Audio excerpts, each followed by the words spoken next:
Doctor Monks with an S. Thank you, Mr. Welcome. Cleary. Thank you. Welcome to Business Insider. You've been on the coast for a while now. Highlight Consulting. Some strategy. What's behind that?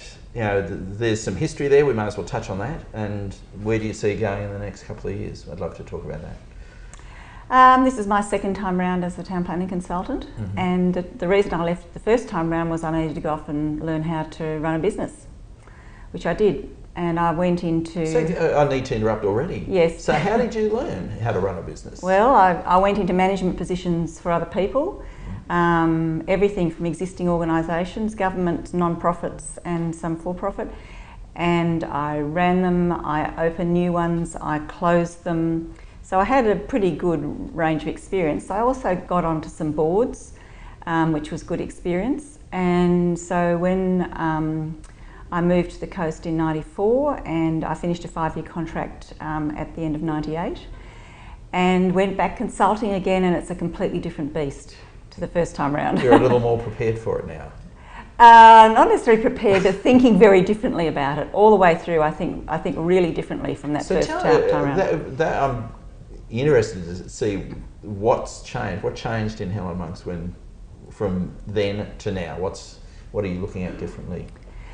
It is simply moving from being, in essence, a town planner to being, in essence, a business person, or running a professional practice.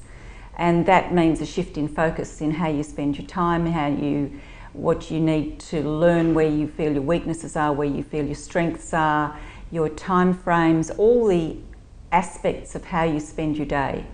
So it's quite different in a mental sense. So when you first went out, you were being a town planner and assumed people would come to you and there was no business and you could do what you want, is that? Well, the Act under which I operate had only just come in, so only 2 years before, and that Act is still in place now, many years later, and it was a coincidence of timing that I had done my planning qualification and the Act came in. That sort of all was interleaved, if you like. So there was work there, but the market was very undeveloped because people didn't know what was required of them initially, and I wasn't in a position to teach them because I was brand new. I have a postgrad diploma, and so I sort of had to work out what I was going to do and also where the business opportunities were.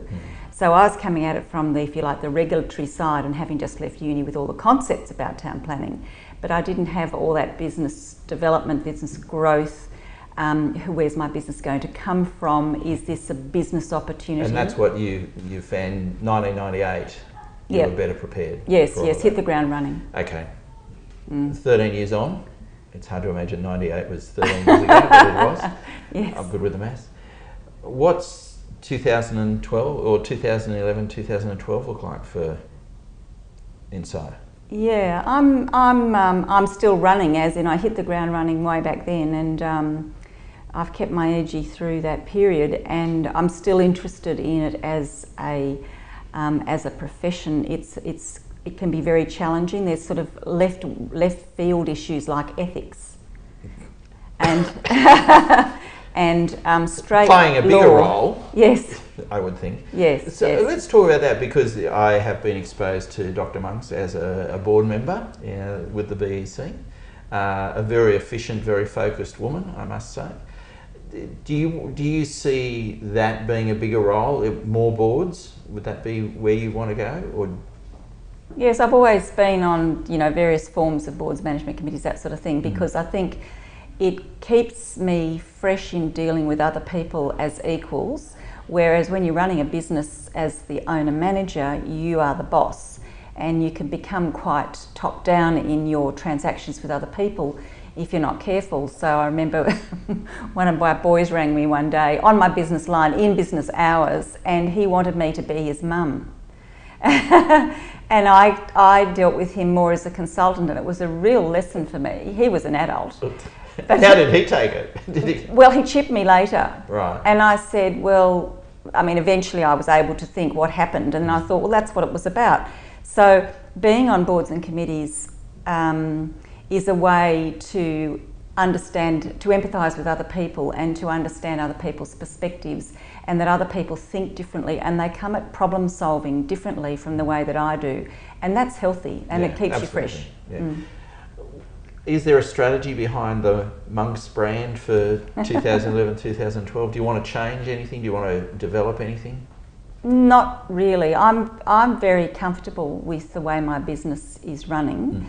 I think Highlight Consulting has a good name as a reliable business. I think we perform really well. I got a little bit of feedback unexpectedly from the marketplace recently, which said so-and-so is reliable and not terribly expensive and slow, and Highlight Consulting is quick and also reliable. And in the property industry, being quick means money, because you can lose or win depending on what's going on, and there's holding costs for people who have properties, that sort of thing. So I've sort of, as I say, I've focused on the way I think the business needs to be and developed that, and I'm pretty comfortable with that. I don't usually get this personal. What's the exit strategy? Do you have? The exit strategy. I think about it occasionally, and it's so far over the horizon that I don't really take it very far, you know, and then somebody will say, like the accountant will say, well now, you know, pre-retirement, or use words like that, and they're so foreign that I really don't get very far. Well, on that basis, you've treated one of your sons as a consultant. What about work-life? Are you getting to a more comfortable place in work-life? Because I think working for myself's been great. It's a very good fit for me at a personal level to have the freedoms that I have to run my own business, and because I know that I work hard and I can be very persistent and quite, not hard on myself, but I do work hard. Yes, I'm nodding because I can imagine you being hard on yourself as well. So, yes, and the balance is between the exercising the freedom in a responsible way and being absolutely responsible to the business. So that's the balance that I've developed sort of over quite a long time. I really worked very hard. I did my PhD part-time external, 7.5 years of saying to people, I can't do that on this night because I'm studying, and they eventually switch you off their social radar. But when it was over, I felt really great that I had actually finished it, and then I was awarded it easily, meaning I didn't have to do major rewrites or anything, and then I won an Australasian award for it, and that's been really a very satisfying sequence through some quite difficult times while I was studying and running big management jobs and getting my children through HSC and uni and all the rest of it. You know, it's all there, and since then life's sort of easy but very satisfying. There's been a big, really good platform there. Okay. Let's talk about a rant now. You get 60 seconds to be very specific about what you want to see change in business or on the case or life or whatever. Your time starts now. Oh yeah, I think there's two threads. One is that I'm delighted that the coast is becoming more sophisticated. I think it's well overdue. What does that mean? Well, the business community, there's people who've had international careers, people who've made serious money, not just inherit or whatever, and they have moved to the coast looking for business opportunities. And they are a very interesting insertion, recent, last 10 years, insertion into the business community here. So we're growing up in that sense. But of course, my real rant is about sustainability, because what happens to the globe will have within a decade, even now, for people who are in the most vulnerable properties and businesses, like Solar Shop's just gone into administration, I don't know if beginning of September.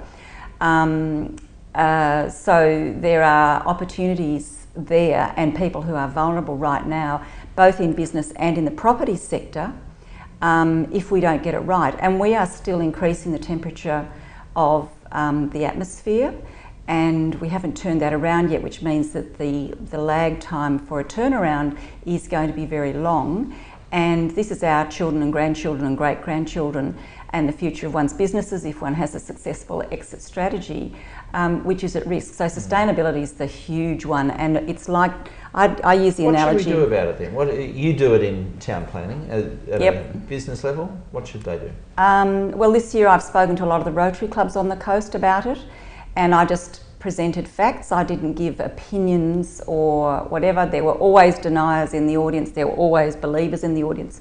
didn't matter. But what they said was, you have described this in ways that we can understand and apply to our situation. And so that's like power of one, which has been a driver in the way I approach my business. I do believe in the power of one, and I think if you take a strategic view, which I do very easily, then you say, okay, we have to look after the planet. There isn't another one. No, we're not moving next door. Absolutely not. Okay. We might need to get back to you on getting that presentation online. Yeah. You've come back, but every day we lose between 30 and 40,000 people to other markets for them to invest their time, their energies, their intellect in other markets. They come back here, yet we don't engage with these incredibly clever people. You know, we need to, and we can if we choose. Have you got any thoughts on that engagement process? Well, I've had quite a few years in regional economic development, slightly here but more in the country, and the same question existed there. What I understand here is that people go elsewhere out of the region, partly for the money, because they do get paid a bit more, particularly at the Sydney end, not so much at the Newcastle end.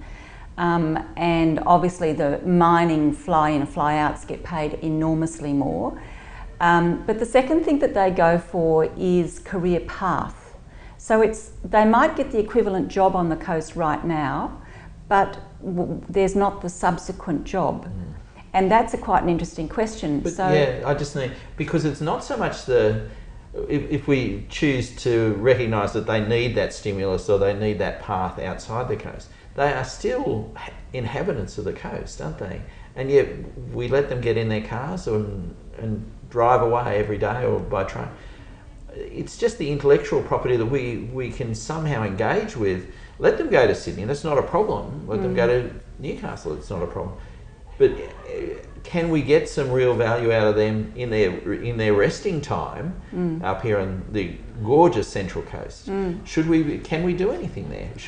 I think all the efforts that are being made at the moment on the coast to help people establish and survive in small business, and particularly the high end of the Business Enterprise Centre's activities in growing businesses, in growing the entrepreneurs, and in growing the people who are going to employ a lot more people, that's how we do it. So those programs to help people start and grow businesses are really important, and that's where we as business leaders, if you like, can engage with these people, because they are learning a lot in what they're doing. They may live here for family reasons and commute for income and professional development reasons. It doesn't mean they're lost to the coast, but we need to understand that if they're offered an opportunity to start a business or to buy a business here and then to grow it, that's where we get the benefit from the commuting that they've been doing. And that's the BiUC's role in a lot of ways. Yeah. Okay.